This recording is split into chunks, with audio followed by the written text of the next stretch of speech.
Hello, guys. This is Post Woke World. Oh, wait, what's going on here? It's such a good song, man. Hold on. Look at this guy.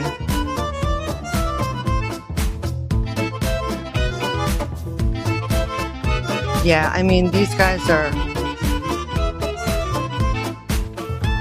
they're competing, you know? They're probably competing for the love of a woman. We don't see her. She's somewhere around here. I mean, look at him. He's got different colored socks on. He really wants to stand out.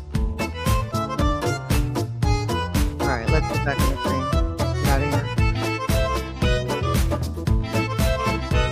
Let's turn the music off, right?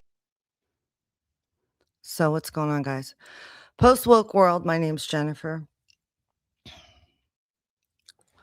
And let me put up the channel rules, which are, you guys know what the channel rules are, right?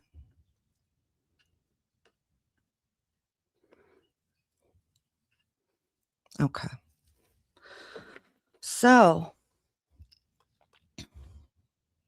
let's talk about it. I want to start with something that actually mattered in her last show. She said she has to move according to her values.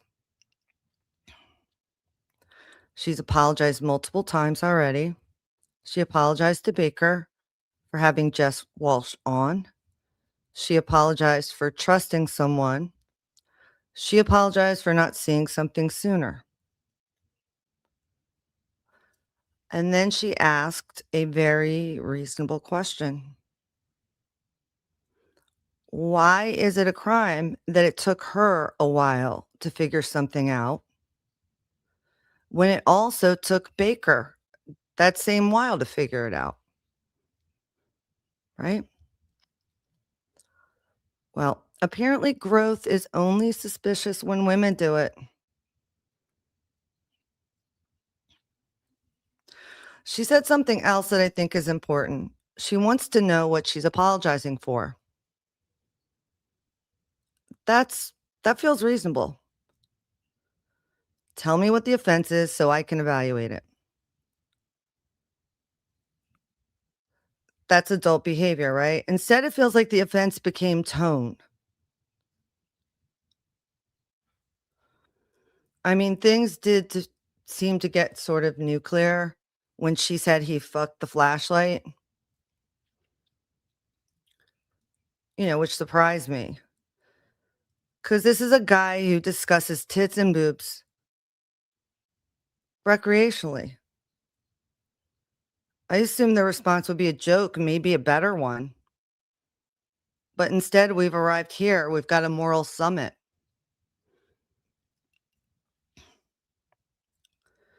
That's the part I can't get over. You could have just laughed.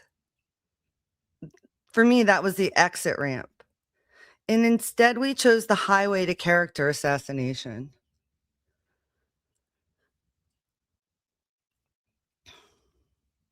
She also said, she might take a month off. And I don't think that's her playing a victim. I think she's tired. Because whether people admit it or not, this stuff hits harder than people pretend. Like, my channel is small, okay? It's very small. I'm the kind of channel people crack jokes about, like, oh, you have 5 people in your live or whatever. Like, that's going to make me stop speaking or something. I'm not sure. But I appreciate every single person who listens to me. And I've been doing this for a while. And even I got hate recently, which is fascinating. Because statistically, I really shouldn't matter enough.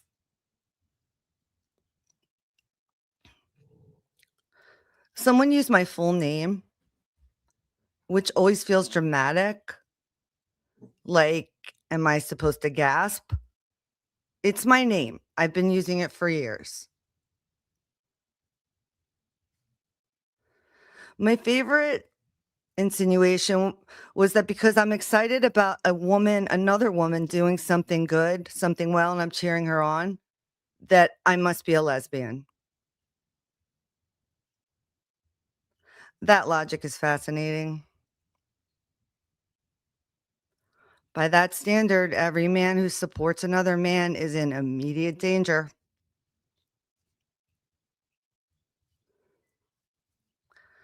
They also suggested that if I asked nicely, she might scissor me. I don't think about scissoring anyone. I like dick. But even if I didn't, what a weird fantasy to project.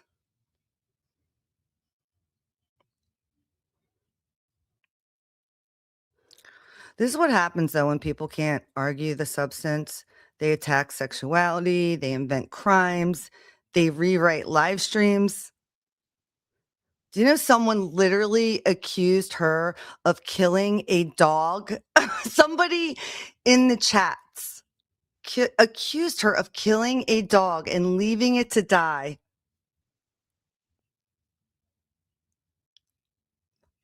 which is impressive because we were all listening to her when she saw a dog on the side of the road, had to pull over and interject to help the dog because she was so worried the dog was going to die. In fact, she ended up speaking to a couple of construction workers in a nearby house. They didn't seem to want to help. She still went and knocked on a door. And so that imagination is powerful, especially when driven by hate. Wow.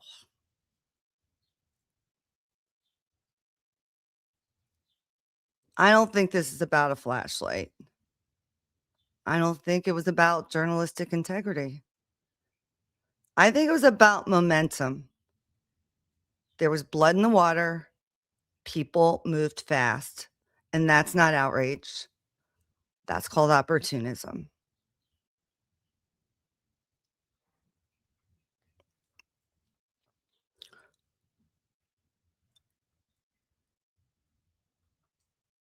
I'm not angry about it.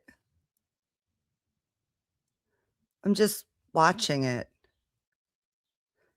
Because when free speech only works in one direction, it's not free speech. It's hierarchy.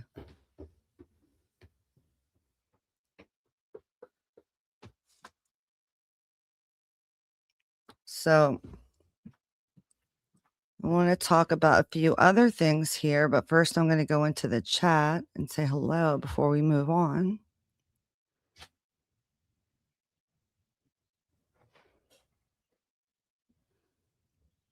One second, guys. Just want to say hi to everybody.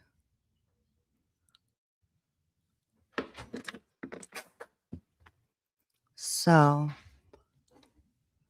hi, Sharon. Hi, Demi.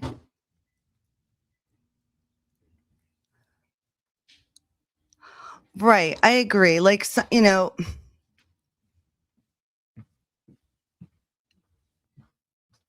exactly. Yeah. I think one doth protest too much type thing. Listen, I'm not going to pretend like if somebody says something about me, I'm going to be like, oh, no big deal. It was just the level of the outrage that was interesting for me, considering this is somebody, it's interesting. I just wanted to say hi to the chat. I am now going to ignore you guys for another few minutes because I really can't engage in chat when I'm trying to talk about some of this stuff, or else I'll just go on an endless tangent type thing. So, um, but yeah, so back to what we're talking about. Apparently, the Constitution is going to draw the line when someone makes a joke about you fucking a fleshlight. Okay, that's where it's just like, okay, you crossed the line. Like I said, what's most fascinating to me about it is it started as a joke, a very on brand joke on the internet. And instead of responding with a better joke, we got a federal indictment level response. We got income breakdowns. We got character assassination. journalistic credentials, questioning them, even housing standard, because apparently the man whose house he stayed in would never allow sexual deviant under his roof. And I just didn't realize it had gone that far. They were requiring like background checks and stuff over like a flashlight joke. Okay.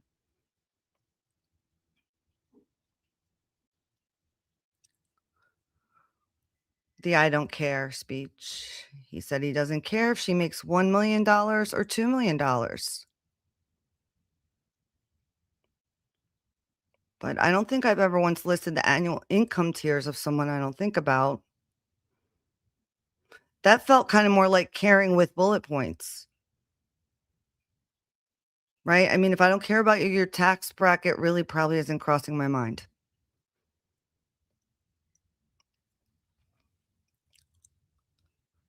Now, this is really interesting. These are men who routinely discuss women's bodies in graphic detail. Anatomical commentary for sport. We've all heard the language, and I'm not complaining about it. I'm not complaining about it. I'm stating a fact. But a woman says, "You put your dick in that flashlight, you know you did," clearly joking. And now we're going to debate moral corruption. This is the line where someone suddenly crossed it.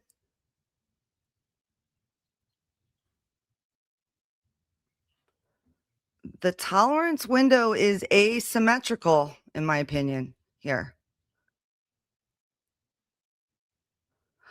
Further along in that journey of truth, apparently, we got a conversation where it's pivoting to a relationship that I can gather was from like over a decade ago. And if that's true, that was serious what he mentioned. That's not something to mock. Not at all. Nor would I.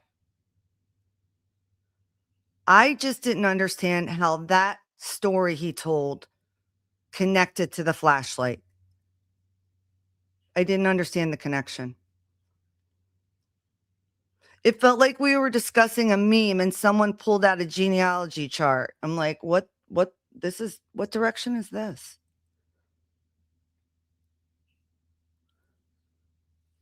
And then honestly, I can't help but be curious about the postage. And this is genuinely me just being curious.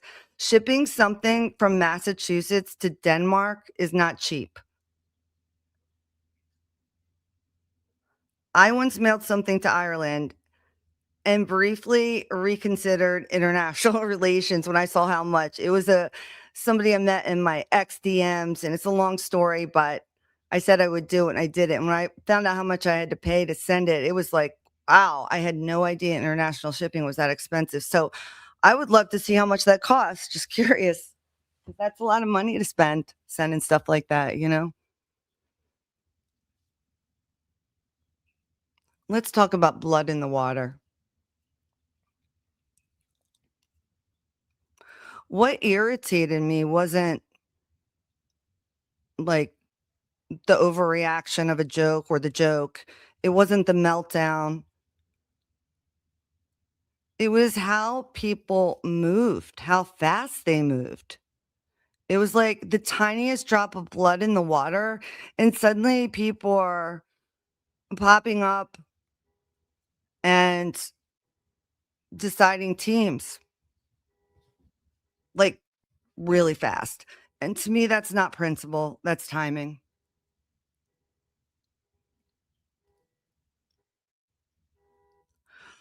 I also heard another narrative about, oh, she got lucky, right? She just got lucky. I've seen this plenty of times. You know, a channel comes on and they get really big really fast. I've seen it plenty of times and they just die out. So you should just understand Jess Machado's show. He saw it many a times. So you just understand the arc you have here, right? But that's kind of fascinating too, because She openly discussed her strategy. She timed that and she told us about it. She didn't get lucky with her following. She has that kind of insight and perception. And I understand that can bother some people, but that's something that comes from living life a certain way, having different types of trauma. I'm not saying that's what she has. I'm just saying that's what happens. This is something that happens. Okay. And some people don't understand it. So instead of trying to understand it, they say things like, I don't even know what she's talking about. I can't even understand half the time. And then she's a gossip queen. She's just driving around in a car. You have no idea what you're talking about. Like, genuinely, that may be true for you. But remember, we're in a largely female audience here. What is Turtle Boy? 80, 90%? What are those men's audiences? Women. Who watches Jess? I don't know. Probably women too. I can tell you, I relate to her, and a lot of other women do. And she does very important work. And yes, I'll double down on that statement, and here's why.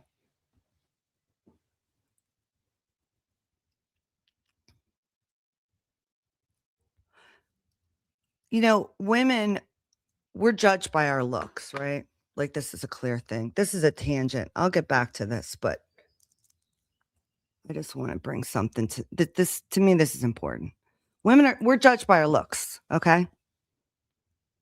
A guy, if they want to come at me, they're gonna come at me with like I'm an old lady, like they're gonna come out with the menopause jokes, I'm emotional, I can't get laid, like whatever it is, like whatever you're gonna say, I've heard it all before. I've said it to myself.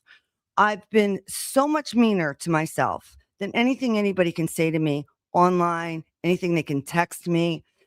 If you think it's gonna move the needle with how I feel or what I'm gonna say, you're wrong.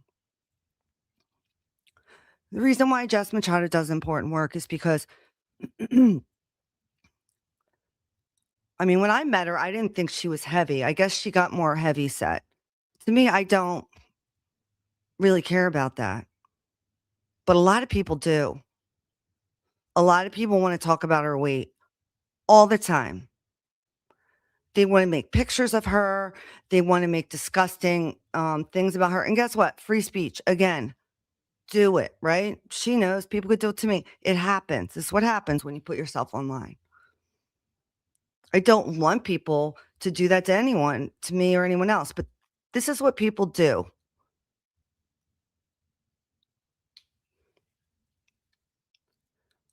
And Jess didn't crawl in some hole and cry and give up. Jess doesn't let those people get in her head and make her feel like she's less than a person for that. And nor should she. But you need to understand, as a woman, being bombarded with that kind of stuff constantly takes a tough bitch to get up every day and say, fuck you, I'm going to do it anyway. But she does it so much more than that. And that's what people don't understand about what's so great about her. And if they don't understand, it's okay. They don't need to. But there's a lot of us who do understand because we're women. We know what it feels like when you get older and you're invisible. And people make jokes about vagina flaps and your tits down to your knees and everything else. And I get it. I get it. It's cultural, it's whatever. I'm just saying, it's really interesting to me how the men can go at it. I mean, like, I've heard some really vulgar, crude jokes from these people that are coming at Jess sideways because she said somebody fucked a flashlight. Are you kidding me right now? Did she say he was a sexual deviant? If she said that, it's her opinion. That's not her saying he sexually assaulted someone. That's different. That's an accusation. You're allowed to have opinions about people. And if she really thinks he fucked a flashlight, she could think he's a deviant, and that makes sense. That has nothing to do with the 12-year relationship he had 12 years ago. Ties into nothing here. And has nothing to do with where you're sleeping. I mean, That whole thing was just that was I'm just trying to say, like, men are probably not gonna get Jess Machado. They should, because she's very bright and she's got a lot of good insights. Her husband gets her. That's all that she needs. That was another thing he said, that she probably wishes she could get laid. I'm pretty sure it's good. I think that's all good. Moving on.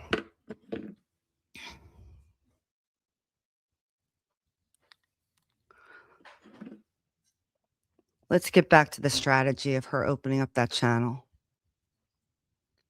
and who she was long before she had that channel, which she's explained. If anybody bothered to listen to her story before they decided to open their mouth and tell her this isn't working, you should just go back to investigative journalism.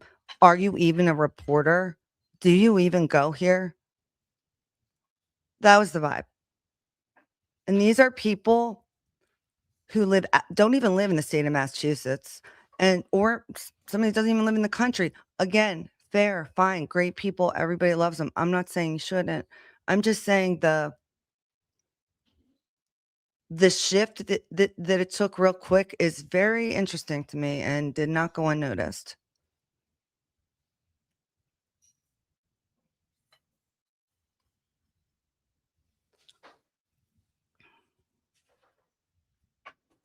But yeah, of course, her YouTube channel blown up, it was pure accident.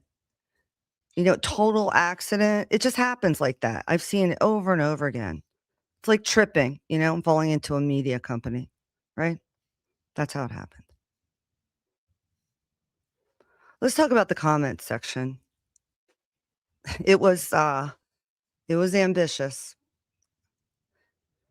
At one point, I saw someone who I admired previously, honestly, and I was actually shocked that I saw this person claim that Jess ran over a dog, right? Left it to die.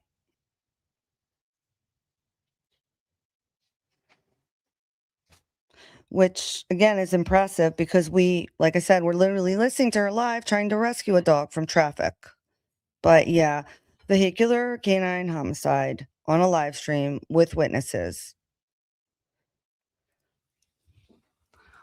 Just one of the things that was being pushed out in those live streams in the chat section.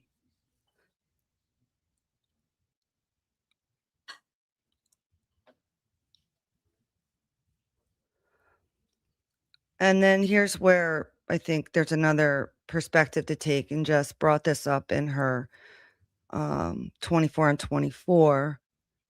And she said a lot of the besties had told her about this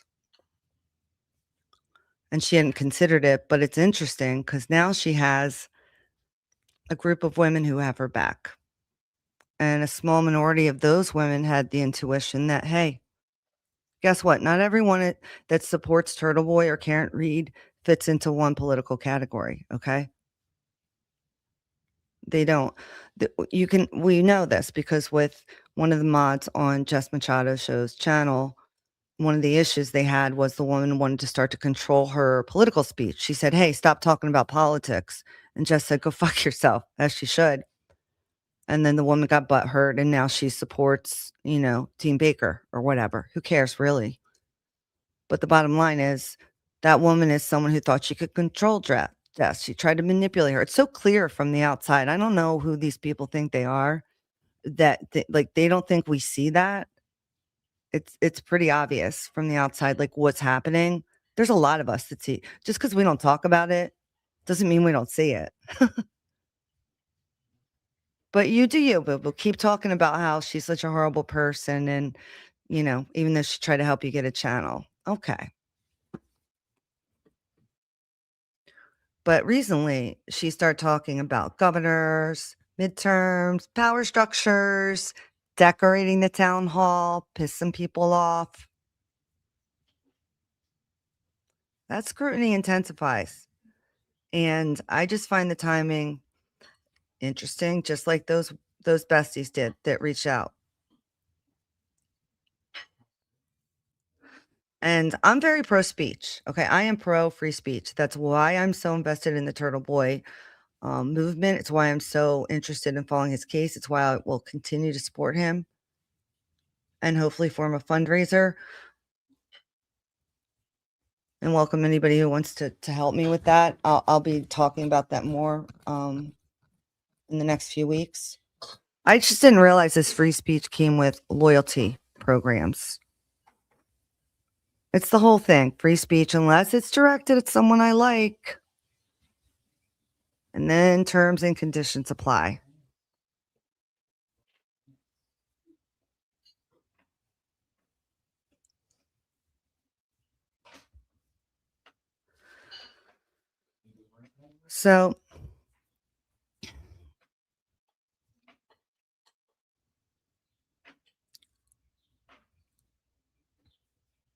So just to kind of bring it back to what I came on here for, took me a few days to kind of look at things. And honestly, I think as time goes on, the dust settles, we're going to see who was right here. And I know who I placed my bets on, but what bothered me wasn't the vulgarity. That's not shocking or surprising. People calling each other names, mean names, anybody. It's not. I'm not fragile. It was the eagerness. Okay. It was the eagerness to discredit, to erase, to pile on. It really was. And that kind of energy that we saw, in case you're part of it, you might want to think about it. That kind of energy that we saw where there's like people are swimming and they're just attacking. I mean, I saw some of the most vicious comments. Okay. That kind of energy is rarely about morality. It's rarely about morality. It's kind of like when Auntie Deb said, something happened and everybody kind of piled on him and they were using the term faggot or something like that. And he was like, he could just tell that there were those people couldn't wait to say it. There are people I've seen in the comment section that couldn't wait for this to happen to her, have so much honestly, the amount of hate is I mean, it might be like Jessica derangement syndrome forming. I'm not sure. We might have something like that happening here. Um,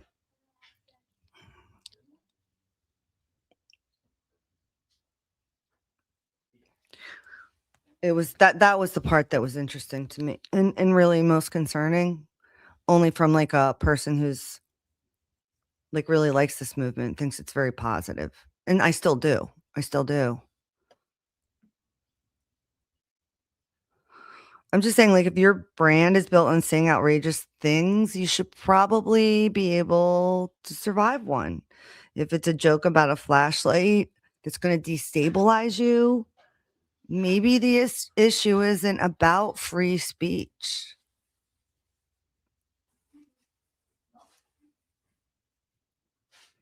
Maybe it's about wattage.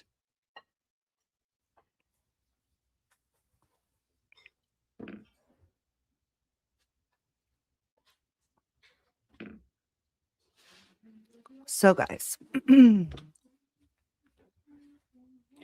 don't know when she'll be back. She said she'll probably take off a month. She may come back sooner. But whatever she's doing, it's the best thing she should do for herself. That's what matters the most. We'll miss her. If she comes back tomorrow, we'll be happy. If she takes off a month, we'll be happy. Because whatever it is, she's got to take care of herself first. Nobody needs to defend her. I'm not here to defend her. That's not what this is about. This is about me being a part of a community and noticing things and speaking on them. And this is genuinely coming from a place of empathy and kindness. And some of the truths, if someone hears that I've put out here, which I believe to be true, if they trigger or offend, I would just ask you before jabbing back at me and, you know, saying nasty things or getting sock accounts to say what my name is or whatever, which is ridiculous. Who cares? To just take one moment to reflect on why you're getting so upset about anything I just said here. Because nobody's dying. Okay. Nobody's on a cardiac monitor. Nobody's on a vent over here. Okay. These are just feelings, opinions, ideas. But I'll tell you, watching everybody dogpile on that woman the way they did, I saw those comments. I know the people and what they said. Wow. That was some really nasty energy. Anyway, that's it for now, guys. I might do a house meeting tonight at the beach. I'm not sure. Bones, where are you, Bones? We talked about the goat for the house.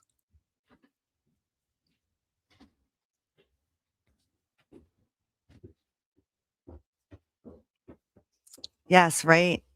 Thanks for being here, Angel. Yes. And it's a shame, right? Doc, thank you so much for being here. I appreciate it. You saw them too, right? I was just like, I'm not here to name names. I don't do that. I just know who they were. Some of them were shocking. I was like, wow. Okay. Tell us how you really feel. It's hard to know people like that online. You just don't know. But some of the stuff was, wow, it was vicious, very vicious. And it was a lot. So I'm sure I'll be back, popping back up again. And I guess Michael Proctor is going to be doing a deposition tomorrow. If that's true, oh my God, I'd love to sit in on that. Are we allowed to sit in? Are you allowed to drive up there and sit in on those? Oh my God, I would do that. I would totally just love to see him under a deposition.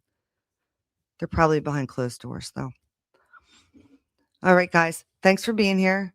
I'm going to peace out. I'm going to play some music, though, as we go out.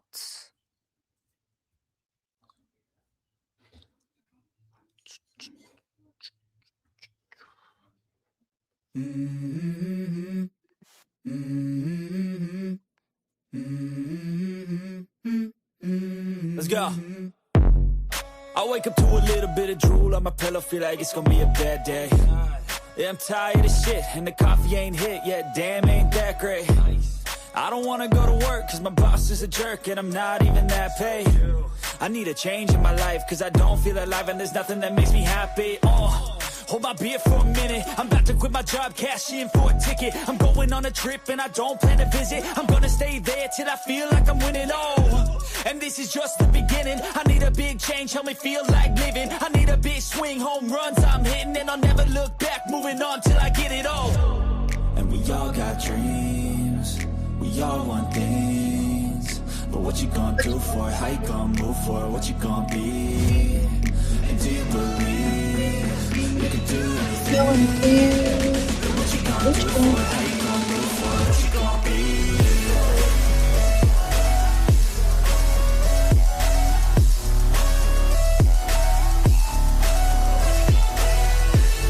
All right, thanks. Let's go. Hey. Yeah, this is my life, my strife, my right to fight, to die on. And this is my game to play, to claim a brand new name, And I ain't gonna lie to you, I'm a bit nervous that I might screw everything up that I've ever done. But what's the point of living if you ain't having fun? I guess I'll try this, try that, might miss, gotta find what I'm good at. I guess I look here, look there, over where am I scared, where am I at? I gotta make it in this life, whatever makes me happy, know I'm doing things right. Sipping in the summer on a goose and Sprite, or find a nightclub for the end of the night, And we all got dreams, we all want things, but what you gonna do for it? How you gonna move for it? What you gonna be? And do you believe we can do it?